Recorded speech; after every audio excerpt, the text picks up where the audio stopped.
स्वागत है आपका एडिना ग्रुप ऑफ इंस्टीट्यूशन के वीडियो लेक्चर में। आज हम लोग रसायन विज्ञान में आगे पढ़ेंगे संगणन अभिक्रिया। पहले दिन हमने योगात्मक अभिक्रिया के बारे में पढ़ा था और बहुलक के प्रकार और बहुलक क्या होता है ये जाना था।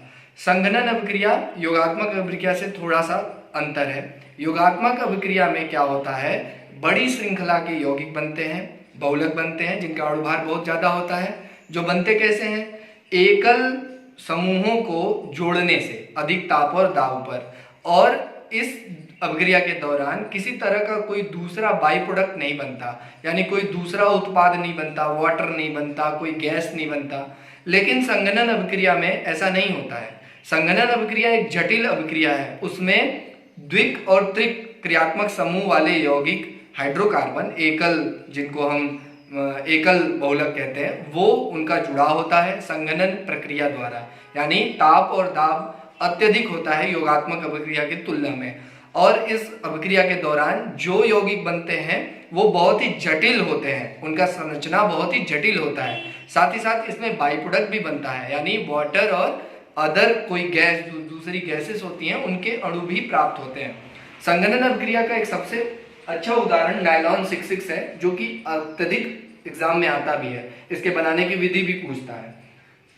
नायलॉन 66 को एडिपिक एडिपिक एसिड का फॉर्मूला आप देख लीजिए, CH2 4, और दोनों तरफ हमें कार्बोक्सिलिक एसिड का जो समूह होता है कार्बोक्सिलिक अम्ल का COOH ये लगाना है। ये एडिपिक एसिड है और ये हेक्सामेथिलीन डाइअमाइन है। Hexa 6 methylene diamine NH2 group amine बोलते हैं, या एमीन भी बोलते हैं, हिंदी में एमीन लिखा होता है। तो हेक्सामेथिलीन डाइएमीन और एडिपिक एसिड के जुड़ाव पर कितना टेम्परेचर होगा, 553 केल्विन, और वायुमंडलीय दाब पर जब हम इन्हें जोड़ते हैं तो इस अभिक्रिया से नायलॉन 66 बनता है। अब देख लीजिए अभिक्रिया को मैं समझा दूं, इसका मैकेनिज्म। यहां से ये हाइड्रोक्सिल ग्रुप जो है OH- और यहां से OH-, और यहां से एक H और यहां से एक H, यानी H2O और यहां से H2O, ये बाहर चला जाता है और ये कंबाइन हो जाते हैं। आप देखिए यहाँ पर NH, एक H को निकाल दिया, ये श्रृंखला आगे बढ़ जाएगी, और फिर CH2 6 NH COO CH2, ये एडिपिक एसिड वाला टर्म जुड़ गया, ये जुड़ गया, और इससे बना नायलॉन 66।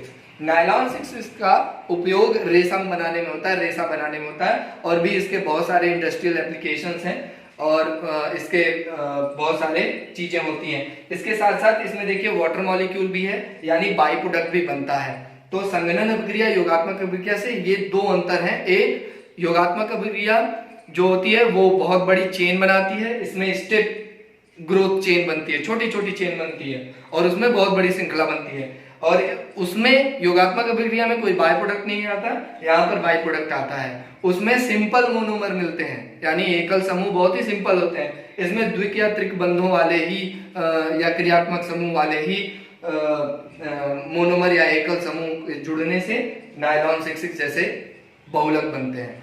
दूसरा, इसी में आगे आपको हम और कुछ इंपॉर्टेंट बहुलकों के प्रकार पढ़ा दे रहे हैं जो कि हमें जानना है, और वो हर बार एग्जाम में आता है।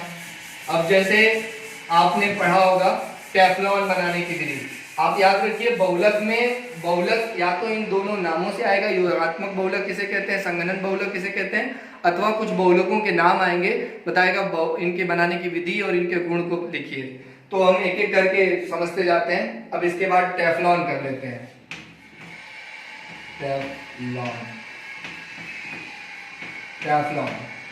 टेफ्लॉन को बनाने की जो विधि है, ये एक योगात्मक बहुलक है। इसको बनाने के लिए हमें एथीन के व्युत्पन्न CF2 डबल बॉन्ड CF2, यानी टेट्राफ्लोरोएथीन को के N मॉलिक्यूल को हम उच्च ताप और उच्च दाब पर क्या करते हैं, योगात्मक अभिक्रिया द्वारा इनको जोड़ देते हैं, जिससे कि हमें मिलता है टेफ्लॉन। टेफ्लॉन का फॉर्मूला CF2N, ये टेफ्लॉन है। ठीक है, तो कैसे बना टेफ्लॉन, ये योगात्मक अभिक्रिया है, यानी सिंपल मोनोमर होते हैं। सिंपल मोनोमर क्या है? एथीन का व्युत्पन्न। क्या नाम है इसका? टेट्राफ्लोरोएथीन। टेट्राफ्लोरोएथीन। अत्यधिक टेम्परेचर करीब करीब 600 केल्विन से ऊपर पर हम इसे जोड़ते हैं और इसके जोड़ने से क्या बनता है? टेफ्लॉन। टेफ्लॉन का उपयोग ऑटोमोबाइल सेक्टर में करते हैं, पार्ट बनाने में। ऑटोमोबाइल गाड़ियां होती हैं, व्हीकल होती हैं, इनके पार्ट्स बनाने में करते हैं। टेफ्लॉन हो गया। अब इसके बाद अगले को पढ़ लेते हैं। अगला है फिनॉल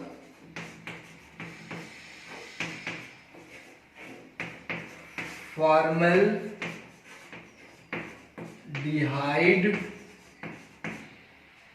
बहुलक।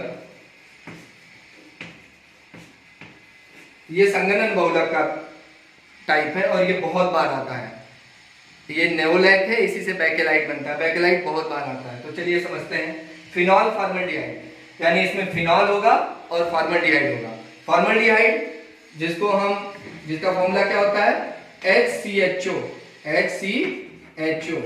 इसको हम मेथेनॉल भी बोलते हैं। इसके अलावा फिनॉल का फॉर्मूला जानते हैं, बेंजीन रिंग इस तरह से और इसके ऊपर OH है ना।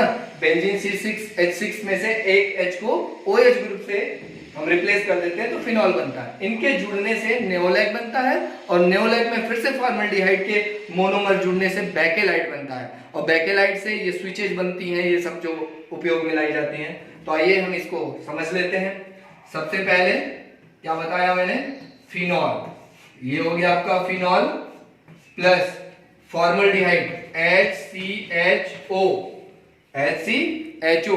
इनको क्षार उत्प्रेरक की उपस्थिति में क्षार उत्प्रेरक की उपस्थिति में क्या करते हैं?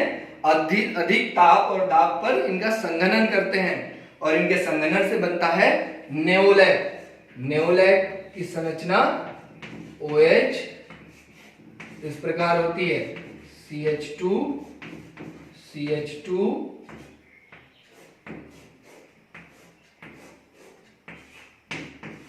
OH CH2, इसको बोलते हैं नेओलैक। इसका उपयोग पेंट बनाने में भी होता है। अब इस नेओलैक में फिर से फॉर्मल्डिहाइड के यौगिकों को, फॉर्मल्डिहाइड के n नंबर ऑफ यौगिक को जोड़ देंगे तो ये जो है बेकेलाइट बना लेगा। आइए हम इसको भी एक बार समझ लेते हैं। नेओलैक का फॉर्मूला हमने मिटाया नहीं है। देखिए नेओलैक ये है जिसका फॉर्मूला क्या है? CH2 OH CH2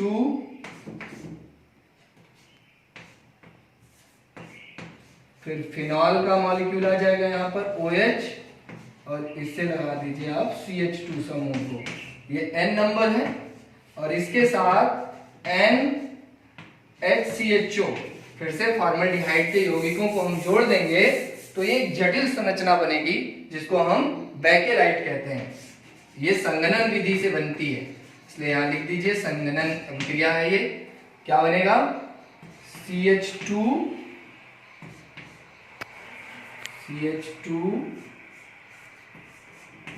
OH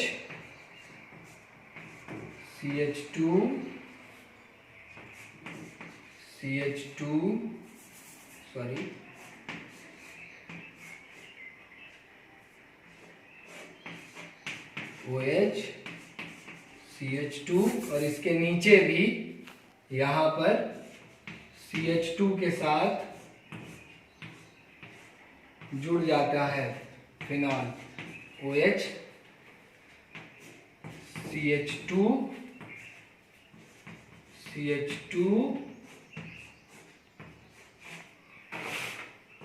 OH CH2